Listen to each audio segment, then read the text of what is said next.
Una de cal y otra de arena. Los Wizards no se acostumbran más a perder que a ganar, pero alguna vez, como este lunes, tenemos victorias sublimes con remontadas épicas en el Capital One Arena. También hablamos del resto de la NBA, como no, hablamos de los cuartos de final de Copa. Vaya partidito que se va a jugar en Los Ángeles. Seguimos hablando de la MLB de béisbol. Hablamos de los Yankees, los New York Yankees desterrados después de un año desastroso que tiene que hacer el conjunto del Bronx para volver a estar arriba. Y seguiremos y terminaremos el episodio de hoy hablando de MLB. Hablamos de cómo los equipos que más lejos llegan en la competición se dejan más pasta, pese a que hay alguna excepción en los últimos años que dejándose poco dinero llega muy lejos. Desde luego no es el caso de los Washington Nationals. Esto es de deportes. Hoy es jueves 4 de diciembre y este es el episodio 30. Si te gusta mi contenido, me puedes seguir escuchando en las principales plataformas: Spotify, YouTube, iVoox, Amazon Music, Apple Podcast.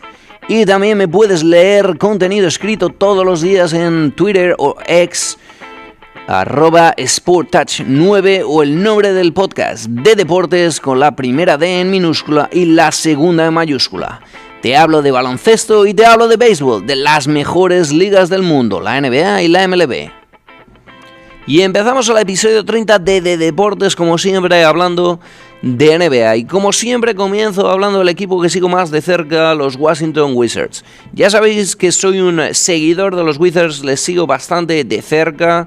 Les voy analizando, les veo. No es el equipo más atractivo de ver, eso está claro.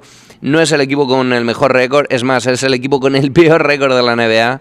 Está ahora mismo en el pozo de la clasificación.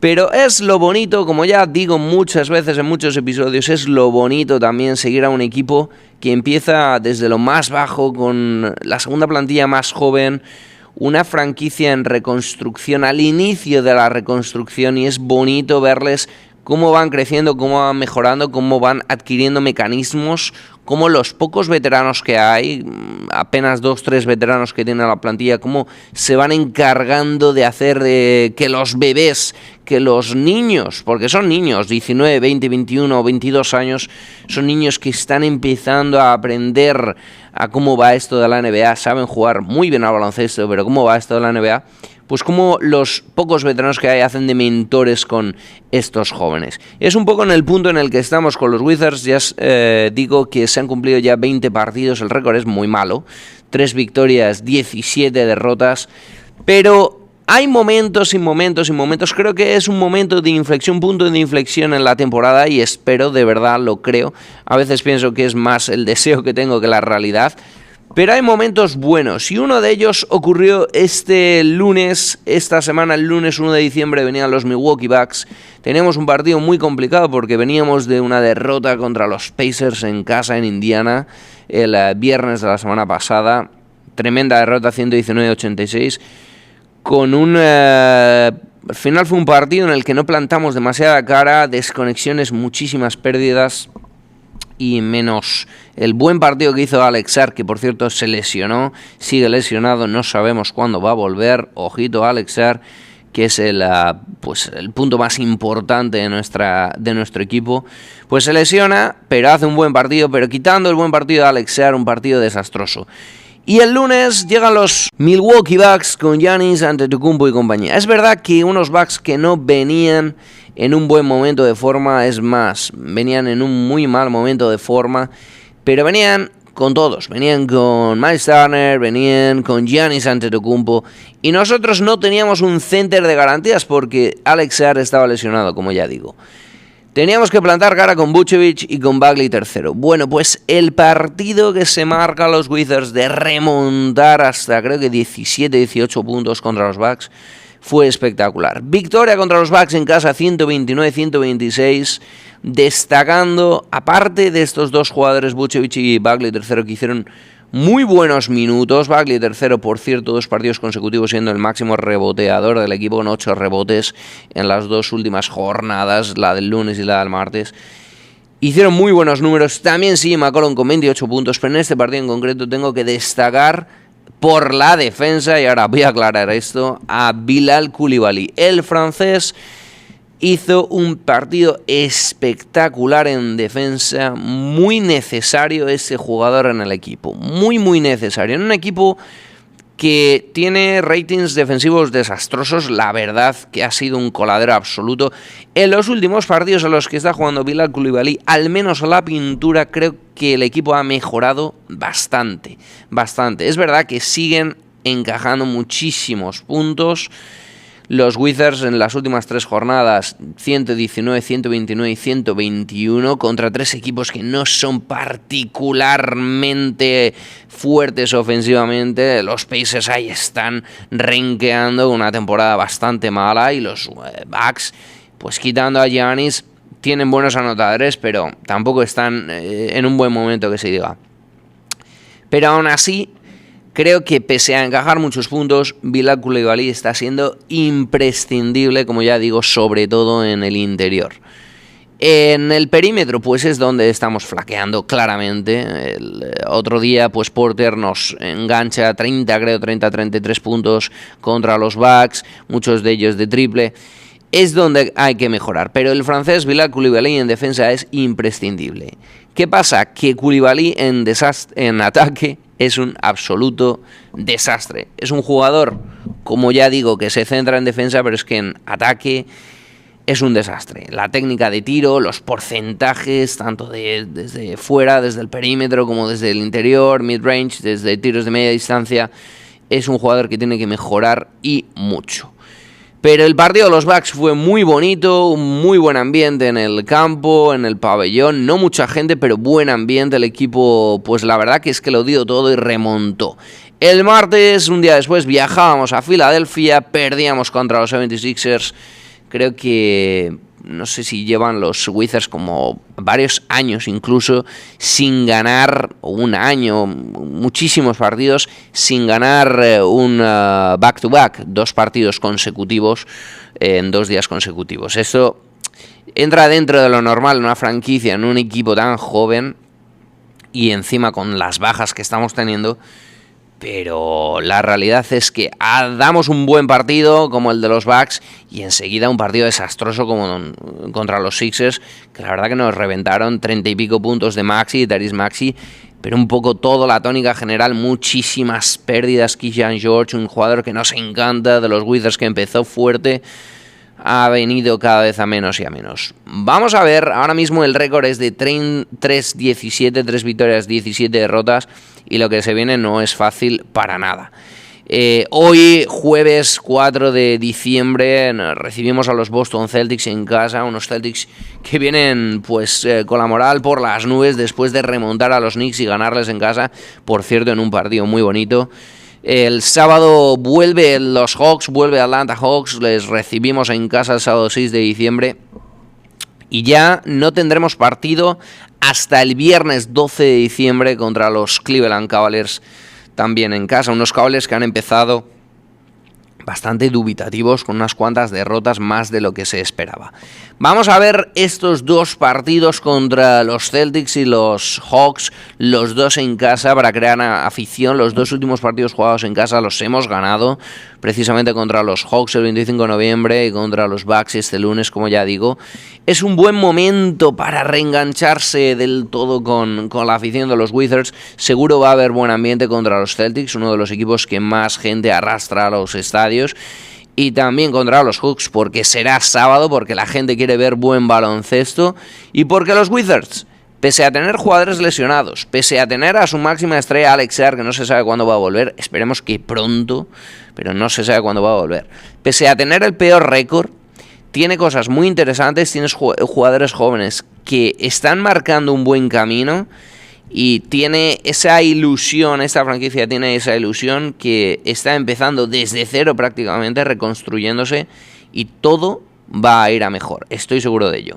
Y seguimos hablando de la NBA, pero dejamos a los Washington Wizards aparte, nos olvidamos de la liga y nos centramos en la Copa, esta competición que se juega por tercer año consecutivo. Nació un poco de la idea de crear más expectación, atraer a más gente, a más viewers, a más audiencia.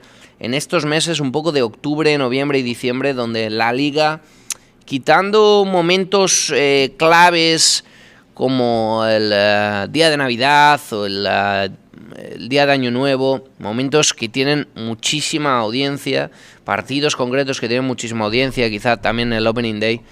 Quitando esto, en general, son meses bastante flojos. No es que diga que la audiencia de la NBA es floja, ni muchísimo menos. Cada vez lo ve más gente y en más partes del mundo. Pero la NBA llegó un poco a la conclusión que en estos 3 primeros meses del año, al ser una temporada tan larga, 82 partidos más los playoffs, pues a la gente le costaba engancharse. Por tanto, crearon esta competición que mezcla, además está muy bien pensada porque mezcla liga, es decir, los partidos que se juegan en la fase de grupos y en la primera ronda, los cuartos de final, que son los partidos de los que voy a hablar hoy, cuentan también para el récord de la liga. Esto es muy importante porque los equipos no desconectan de la liga, siguen jugando para la liga, pero aparte encuentran un bonus, una motivación extra para centrarse en esta pequeña competición que es la Copa. Bueno, pues nos encontramos ahora en los cuartos de final. La semana que viene serán los partidos de cuarto de final, el martes y el miércoles, el 9 y el 10 de diciembre. Tenemos 4 partidos que son 4 partidazos, porque juegan los 4 primeros de cada una de las conferencias. Y la verdad que esto, no sé si es coincidencia o no, pero es bastante peculiar porque la realidad es que, sobre todo en el este, del primero al sexto, yo creo que cualquiera puede estar en cualquier posición.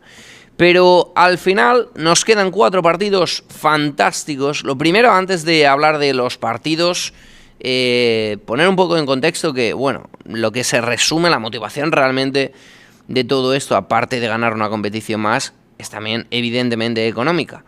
Por dar un dato, aunque no parezcan grandes cifras, ojos un poco de una persona, de un jugador NBA que consigue mucho dinero, pues simplemente por llegar a los cuartos, aunque ya se pierdan, pues cada jugador, aunque esté en el equipo que se pierda, cada jugador recibe $53.000. Por llegar a semifinales, 106.000, y por quedar campeones, $500.000, 530.000. Y realmente el esfuerzo que han tenido que hacer para ganar esta competición no es más que ganar 3-4 partidos y luego ganar las rondas que van a ser cuartos, semifinales y final. No digo que sea fácil, pero bueno, los campeones pueden encontrar $500.000 de bonus por ganar 6 partidos que probablemente, pues si fuera la liga, no se esmerarían tantísimo en partidos entre octubre, noviembre y diciembre. Por tanto, bueno, pues es un bonus más, es una motivación extra. Los 4 partidos que nos quedan de Copa en cuartos de final son fantásticos. Los del martes en la conferencia este y los del miércoles en la conferencia oeste. Nos vamos al martes. Tenemos un duelo en Florida entre los Miami Heat y los Orlando Magic. Los Orlando Magic, que ahora cuando se graba este episodio están en primera posición, pero prácticamente tienen el mismo récord que los Heat, una derrota menos. Ambos son equipos que juegan a una velocidad superior. Los Heat, que venían de ser un equipo lento, quizás algo tedioso, previsible, han cambiado varias cosas y son un equipo fantástico que juega a una velocidad vertiginosa y que tiene además a un jugador, a su gran jugador con el que no han contado en la primera parte de la temporada y han hecho partidos fantásticos, pues ahora cuentan con él, Tyler Herro, que por cierto hablo de él y hablo de los Heat en el episodio de la semana pasada. Partidazo en Florida, que por cierto, como dato, la verdad cuando leí me sorprendí bastante. La única vez que se han enfrentado en playoffs o en algún tipo de eliminatoria fue en el 1997. 2 equipos que juegan son del mismo estado de Florida, y 2 equipos además fuertes, sobre todo los Heat. Es verdad que los Magic no tanto, ahora un poco parece que le han dado la vuelta a la sartén, y eso son un poco el equipo referencia en Florida, pero los 2 equipos en playoffs solo se han jugado en el uno contra el otro en 1997. Nos vamos a la otra eliminatoria, a la otra ronda del este. Los Knicks se enfrentan a los Raptors.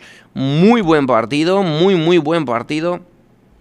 Un ataque fuerte el de los Knicks con Jalen Brunson y compañía, y una defensa aún más fuerte con Scottie Barnes y Brandon Ingram, haciendo los dos, creo, pues una de las mejores temporadas que se les recuerda.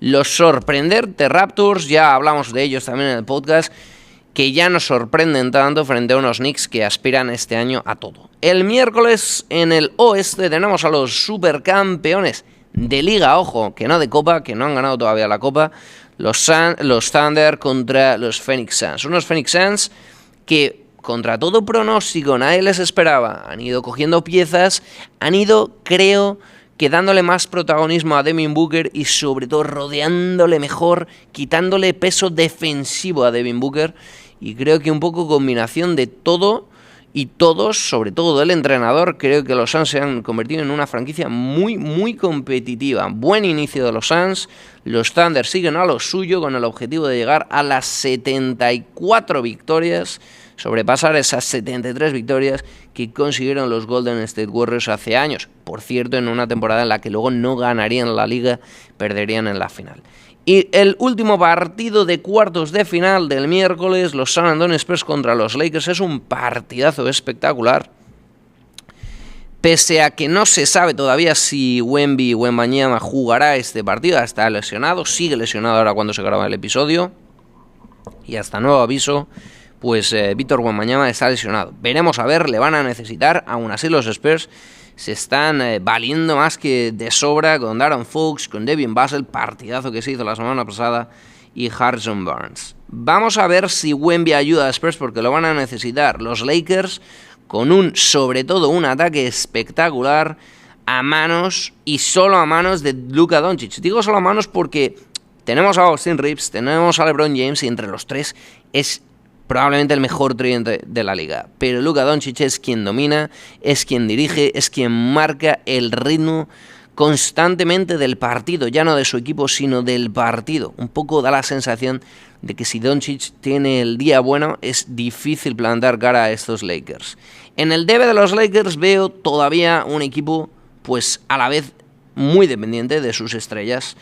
Es verdad que LeBron James ha entrado, lleva apenas un par de semanas jugando, y ha entrado de manera fantástica, no se esperaba menos de la superestrella de la liga, entendiendo lo que necesitaba el equipo. Y lo que necesitaba el equipo era un jugador con la calidad, con la experiencia, con la veteranía y con el pozo y el poder y la influencia que tiene LeBron James, pero que no le quitase la pelotita a Luka Doncic. Aquí el líder, aquí el director de orquesta es el esloveno, y eso LeBron lo tiene más que claro. Un dato más o un aporte más para entender cómo de inteligente es LeBron James. Austin Reeves, pues es un jugador que ha ido de menos a más en estas temporadas y ahora mismo es un jugador imprescindible, indispensable. Además, parece con muy buena relación con Luka Doncic.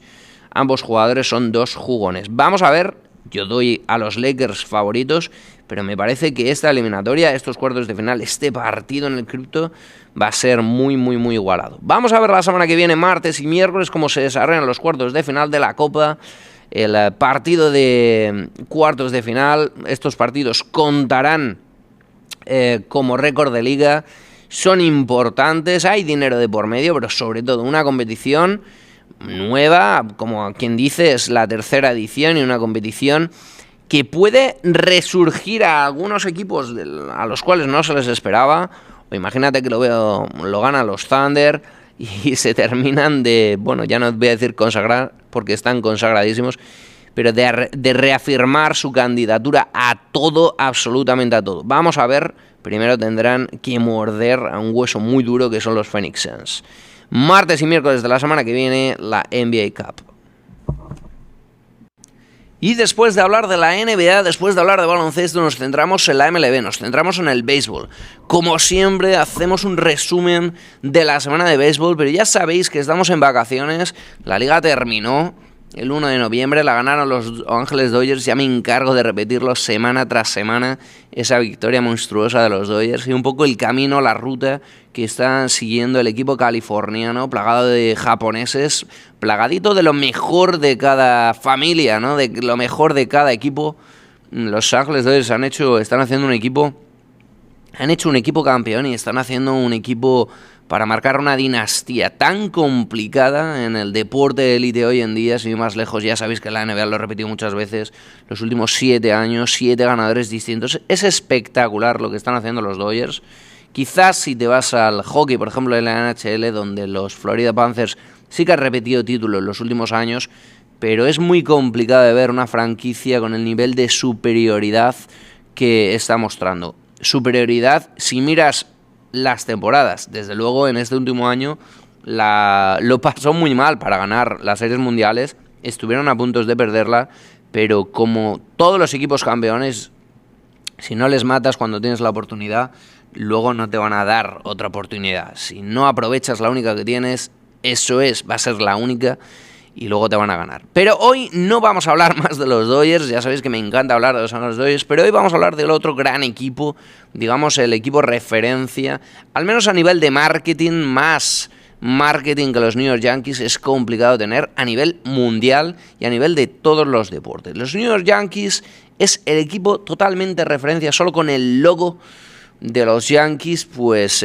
probablemente cualquier ciudadano del mundo sabe al menos que se está refiriendo, que ese logo se refiere a algo relacionado con Nueva York, porque los Yankees es el equipo de Nueva York, es el equipo, no es el único equipo, ya sabéis que los Mets también evidentemente en el barrio de Queens, pero es el equipo grande de Nueva York, es el equipo grande del este de Estados Unidos y digamos que hasta que los Dodgers, que es verdad que llevan una racha espectacular, pero hasta hacía poco era el equipo, la franquicia a seguir y a batir totalmente.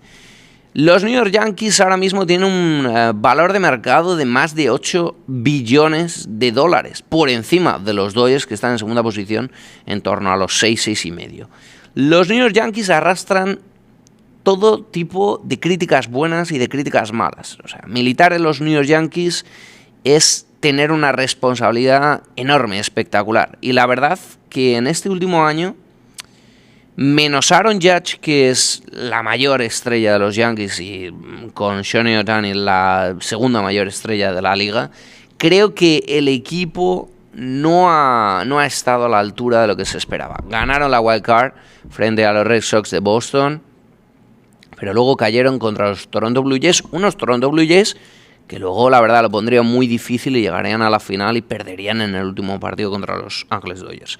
Entonces un poco lo que he pensado es intentar analizar de manera breve y de manera lo más concisa posible un poco lo que creo que los New York Yankees deben de mejorar respecto al año siguiente. Y siguiendo a los Yankees este último año, escuchando y leyendo, pues la gente que sabe de esto, la gente que sigue a los Yankees partido tras partido y que tiene un seguimiento bastante exhaustivo, un poco el nombre que más escuchas es el de Anthony Volpe. Anthony Volpe es un shortstop, Anthony Volpe es un jugador, el número 11 de los Yankees, es un jugador que ha fallado bastante en esta última temporada. Ha tenido una última temporada bastante mala. Es un jugador que creo que si no le venden o si no le rescinden el contrato es básicamente porque el contrato que tiene es bastante bueno para los Yankees, no le pagan demasiado, y es un jugador que hasta esta última temporada defensivamente solía aportar bastante. Por tanto, el primer nombre que debemos de analizar es el de Anthony Volpe, y si los Yankees se tienen que deshacer de este jugador o no se tienen que deshacer de este jugador. Evidentemente la estrella aquí de la que todo el mundo habla, como ya he comentado y como ya menciono prácticamente en cualquier episodio, cuando hablamos de los Dodgers hablamos de Shohei Ohtani, cuando hablamos de los Yankees hablamos de Aaron Judge. Aaron Judge, pues qué decir, mejor jugador de los Yankees, MVP en las 2 últimas temporadas, pero es que Aaron Judge, mejor jugador de los Yankees desde el 2017, el 17, el 18, el 19...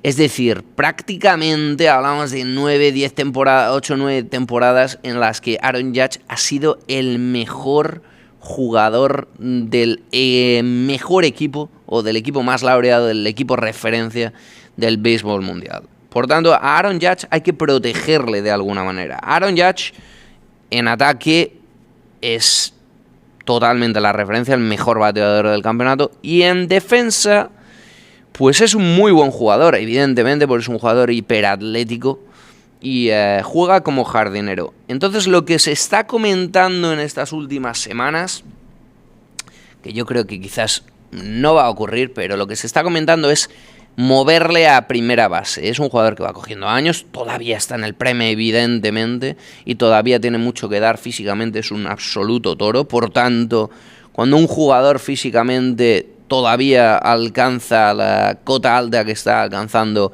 Aaron Judge, es mejor dejarle como jardinero en el outfield más que en el infield, mover la primera base, que suelen ser jugadores más veteranos, que físicamente no es una posición tan demandante.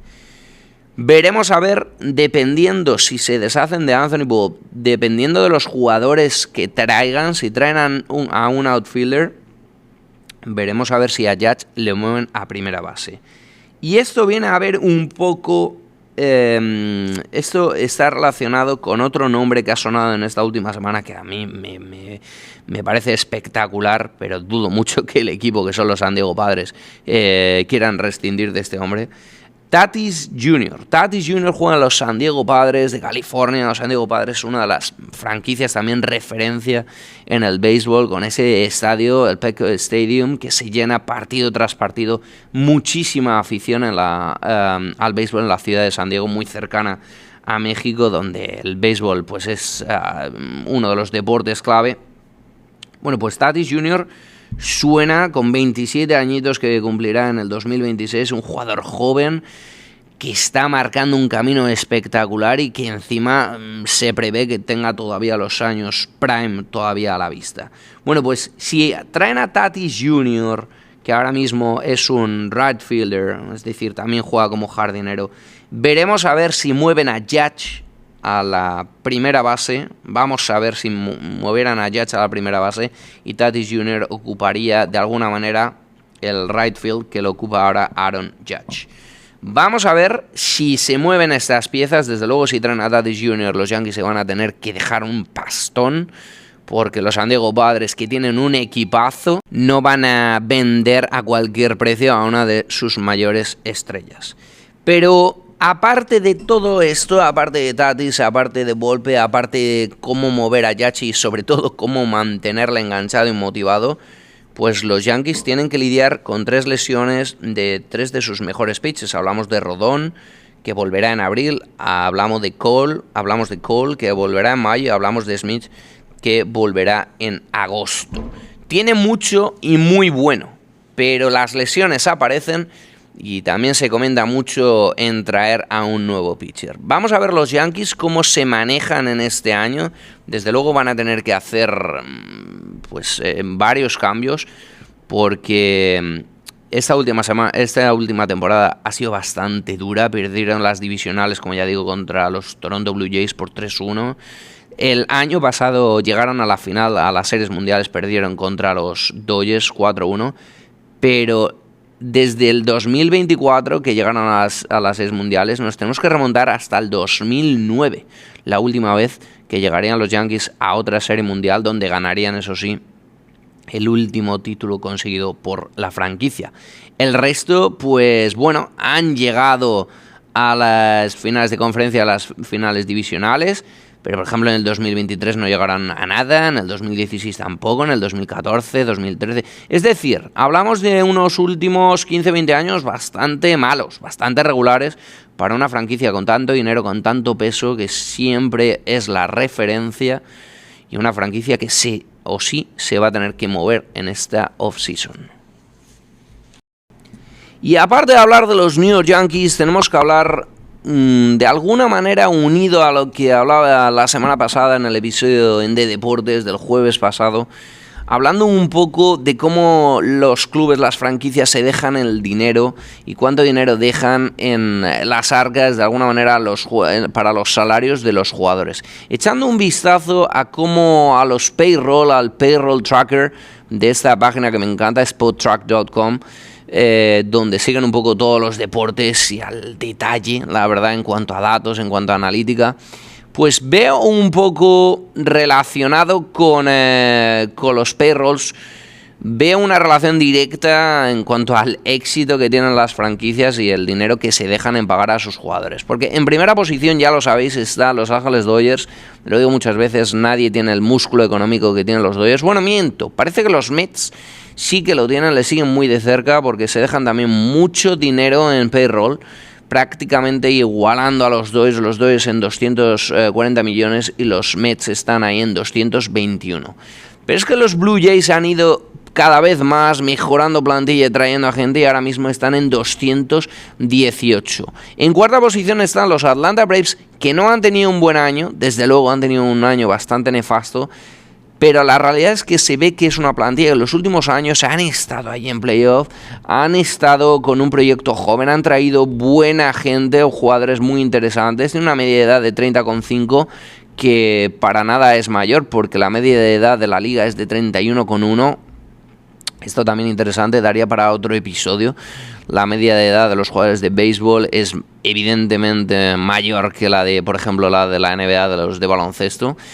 Pero ahí vemos a los Braves, que también se deja mucha pasta, 206 millones en sus 26 hombres activos en el payroll. Y los Yankees están en quinta posición, unos New York Yankees con 32,5 años de media y se dejan 186 millones. Y un poco haciendo análisis y viendo y leyendo un artículo que leí en The Athletic, me encanta por cierto este periódico, esta aplicación donde hablan mucho y artículos muy detallados de los dos deportes que más nos gustan, el baloncesto y el béisbol.